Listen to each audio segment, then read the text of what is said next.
बहुत समय पहले की बात है। एक छोटे से गांव के पास एक अजीब सा पेड़ था। इस पेड़ के नीचे एक रहस्यमय खजाना छुपा हुआ था। गांव वाले कभी उस पेड़ के पास जाने की कोशिश नहीं करते थे, क्योंकि उन्हें पता था कि वह खजाना किसी विशेष तकनीक से बंद हुआ है।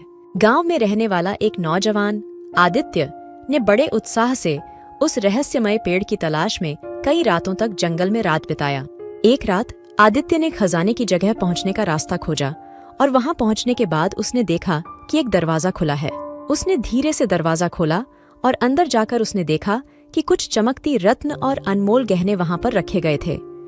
आदित्य ने यह सोचा कि वह गांव वालों के लिए इस धन को लेकर एक सबसे अच्छी योजना बनाएगा। उसने वह सभी रत्न और गहने लेकर गांव में वापस जाने का निर्णय किया। जब वह गांव में वापस पहुंचा, गांव वाले देखकर हैरान हो गए। आदित्य ने धन को उन्हें सौंपा और उन्हें बताया कि यह उन सभी का है। गांव वाले उससे बहुत आभारी थे और उन्होंने उसे गांव का हीरो मान लिया। कुछ ही दिनों बाद गांव में एक बड़ा समारोह आयोजित हुआ, जिसमें गांव वालों ने आदित्य को सम्मानित किया। आदित्य का इरादा सिर्फ धन देने का ही नहीं था। उसका मुख्य उद्देश्य गांव को एक समृद्धि और खुशहाल भविष्य देना था।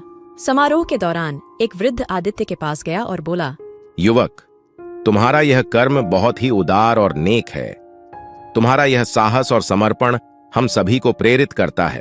आपका आशीर्वाद मेरे लिए सबसे बड़ी बेहतरीन सफलता है। बातचीत के बाद समारोह की अंतिम रात्रि की घड़ी आई। गांव वाले आदित्य को उनके नए नेता के रूप में चुनने का फैसला करने के लिए एकजुट हुए। सभी लोग मिठाई और खुशियों के साथ यह तय करने में व्यस्त थे कि कौन गांव के नए नेता बनेगा। इस समय जब सभी का ध्यान लगभग दूसरी ओर था, आदित्य ने एक पूरी तरह से अचानक पैरेंथेसिस का इस्तेमाल करके कहा, मेरे प्यारे गांव वालों, मैं नेता बनने के लिए तैयार नहीं हूँ। मेरा उद्देश्य यह था कि हम सभी मिलकर गांव को खुशहाल और समृद्धि से भरा बनाएं। आदित्य की इस अचानक की घोषणा ने सभी को हैरान कर दिया। सभी ने उसे देखा और उसकी दिशा में प्रसन्नता भरी आंखों के साथ मुस्कुराया। आदित्य ने मुस्कान के साथ कहा, मेरी चाह कभी भी नेता बनने की नहीं थी। मेरा मकसद हम सभी को एक साथ लाना और हमें सच्चे संबंध बनाए रखना था। ये गांव हम सभी का है और हमें इसके समृद्धि के लिए साथ मिलकर काम करना चाहिए। आदित्य की बातों ने सभी का दिल छू लिया और वह गांव वालों का पसंदीदा हीरो बन गया। उसने सभी को मिलाकर गांव को एक सशक्त और सजीव समुदाय बनाने का संकल्प लिया। इसके परिणाम स्वरूप गांव ने नए ऊंचाइयों को छूने का साहस किया और उसने एक सशक्त और समृद्धि भरा भविष्य बनाया। इस कहानी का सबसे बड़ा सबक यह है कि सफलता का मतलब हमेशा अपनी इच्छाओं को पूरा करना नहीं होता, बल्कि दूसरों के लिए भी कुछ करना होता है और सभी को साथ मिलकर बढ़ते हैं।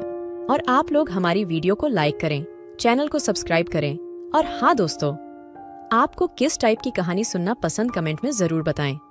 मिलते हैं नेक्स्ट वीडियो में, तब तक के लिए हर हर महादेव।